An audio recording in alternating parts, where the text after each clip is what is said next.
Shalom, this is your Ark. The Yah is magnified. Coming back with another informative video. This video is titled Challenge Personal Jurisdiction. But before I tackle this subject, I'd like to state for the record, I'm not a lawyer, I do not practice law, and I do not pretend to. All my videos are for informational and educational purposes only. They're all facts and they're all truth. Nothing more, nothing less. So with that being said, let's get to it. So again, guys, the first thing we should do before going into these courts is challenging personal jurisdiction. And what I mean by that is, do ask the courts, who do they have jurisdiction over? Is it over man, or is it over the corporate fiction?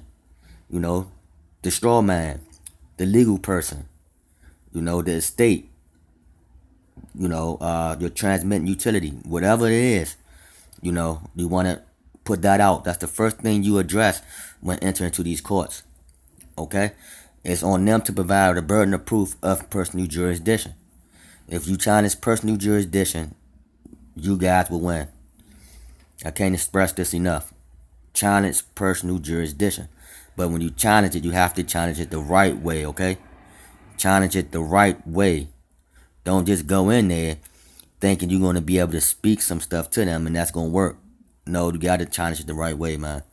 And then speak what you got to speak, okay? Or state what you believe, and to get the answer that you want, okay? So now let's read, coming from Cornell Law School for personal jurisdiction. It says personal jurisdiction. Let's pick this up at overview. Overview. Personal jurisdiction refers to the powers that a court has to make a decision regarding a party being sued in a case. Before a court can exercise power over a party, the United States Constitution requires that the party has certain minimum contacts with the forum in which the court sits, right?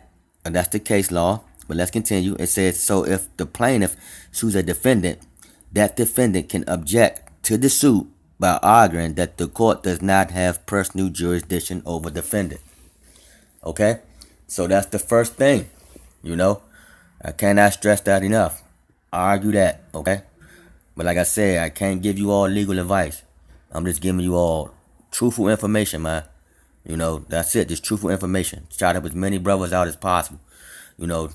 And it's free on YouTube. You know what I mean? It's free information for all to see and all to listen to, for those who can't make the donation, but they, still need some type of ammunition to go into these courts to try to stand on to get remedy.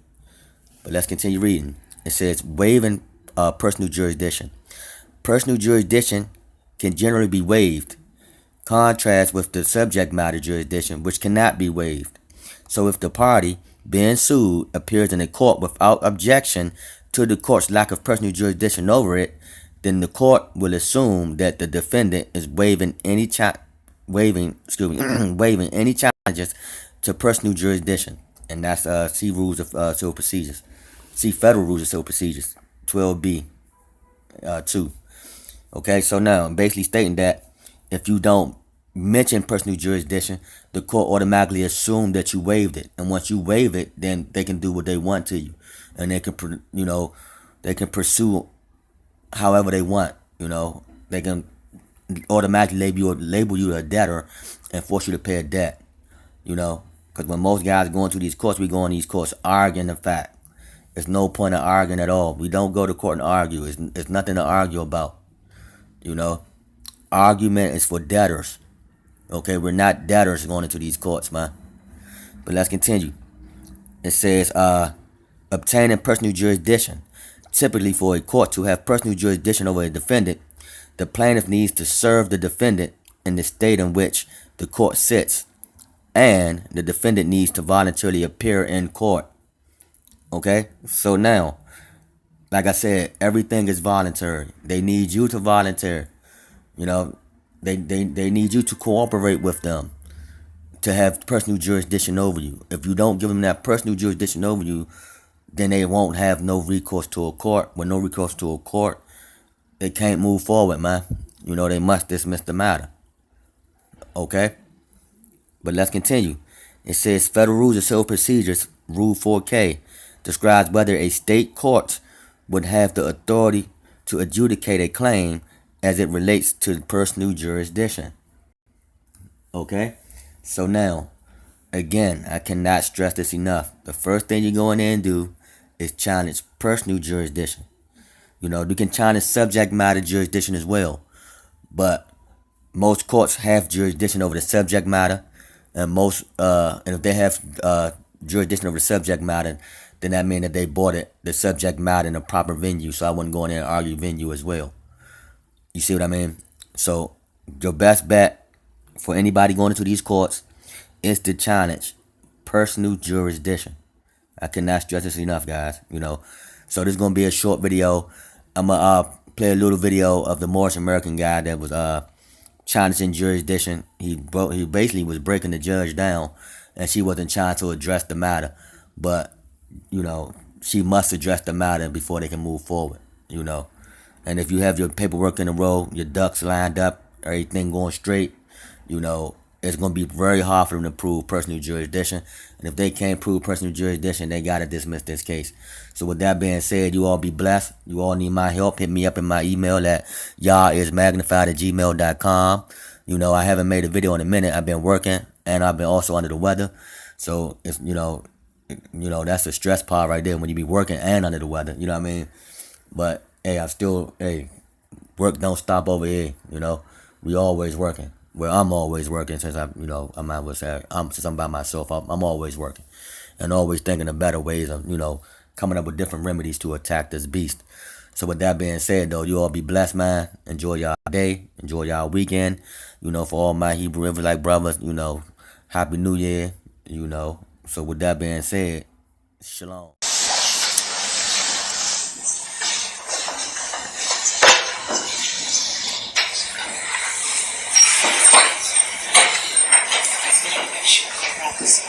Okay, that'd be great. All right, sir, you've had an opportunity to consult. Yes, ma'am. Just for the record, I'm a Moorish American Aboriginal Indigenous man. Hold on, I'm going to write this down. Moorish American Aboriginal Indigenous man. You're talking too fast. Moorish American Aboriginal Indigenous sovereign man. Okay? And as far as jurisdiction, man, according to case law, federal Supreme Court statutes, there's no discretion to ignore lack of jurisdiction. See, Sir, I'm going to interrupt you because I'm going to repeat once again. We haven't even gotten to the issue of jurisdiction yet. The issue is whether you are going to appear in this courtroom with an attorney or without an attorney. Simply that small issue. I understand. After we decide that issue, we will then move on to the issue of whether this court has jurisdiction over you, whether the charges are against you, all of those things. But for today, I just must say, man, to add on to what you're saying, jurisdiction, for the record, can be challenged at any time. See Lantana versus Hopper. I'm raising jurisdiction now, man, asserting my constitutional right, and jurisdiction hasn't been proven. I haven't even had a rebuttal from the prosecutor, man. There hasn't even been a rebuttal. The judge is not supposed to be the arbitrator. I haven't had a rebuttal once from the prosecutor. I can assure you, I am not an arbitrator. Understand? I've sent plenty of documentation asking for the returning of the documentation that the prosecutor office holds in regards to the fact of my identity and it proving that the state has no jurisdiction. And jurisdiction, again, can be challenged at any time. See Lantana versus Hopper. The burden shifts to the courts to prove jurisdiction. See 100 SCT 2502. There is no discretion to ignore lack of jurisdiction. See Rosemont versus Lambert 46-9 F2D 416. So, with that being said, man, can jurisdiction be proven for the record? I'm here under threat, duress, and coercion. Because I'm here, I'm not here on my own free will, other than threat, duress, and coercion. On the bail recognizance sheets that was signed, Brandon Casimir isn't signed to that. That's who originally was charged. If you amend the court records to say and reflect that Brandon Casimir is also known as Cheyenne Kushimir Ill or Cheyenne Matola Kushimir Ill and any and all derivatives, that would be improper and that would be illegal and unlawful because I'm not also known as Brandon Casimir. The documentation that was given to the officer was given when he asked. I gave him authentic documentation from the state of New Jersey. That was authenticated, authenticated by the state of New Jersey. That officer had no jurisdiction. He asked where I was traveling. I said Timbuktu. This land is indigenously called Timbuktu. I have the right to assert that right according to Article 6 of the treaty. I'm going to interrupt you. There are some people that believe that this is the state of New Jersey. You may not believe that, but there are people that believe that this is the state of New Jersey. Belief is not reason and facts, man. So, because the state of New Jersey gives out authentication documentation on West State Street in Trenton, New Jersey, that's why I know the state of New Jersey to exist at.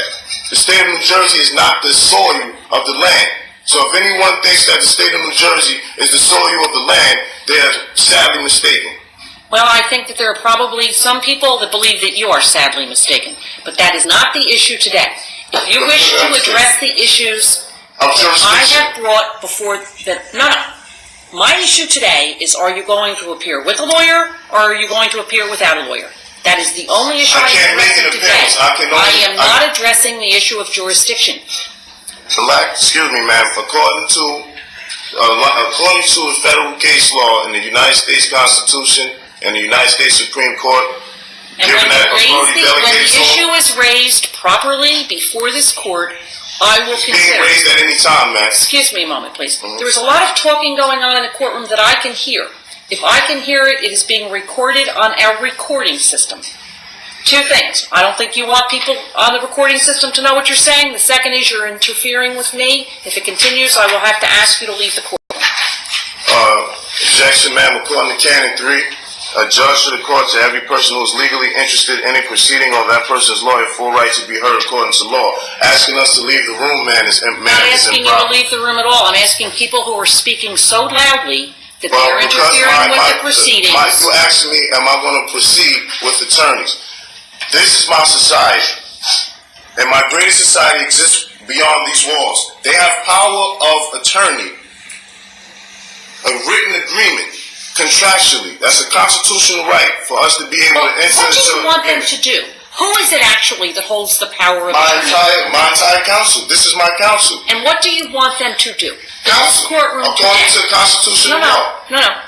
Tell me the actions that you want them to take in this courtroom today. Council. I want my society members. Sitting next to you? Yes, counseling me. That is not going to happen, sir. Well, that is When you improper need and to illegal, ma'am. It is not.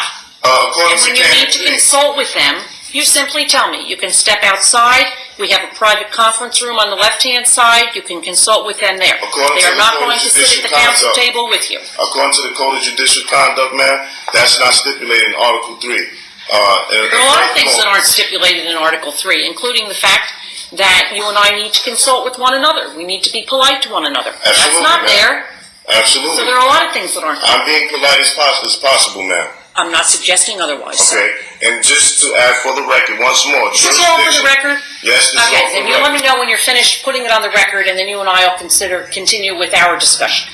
Ma'am, jurisdiction can be challenged at any time. See Lantana versus Hopper. I'm raising jurisdictional issues right now, man.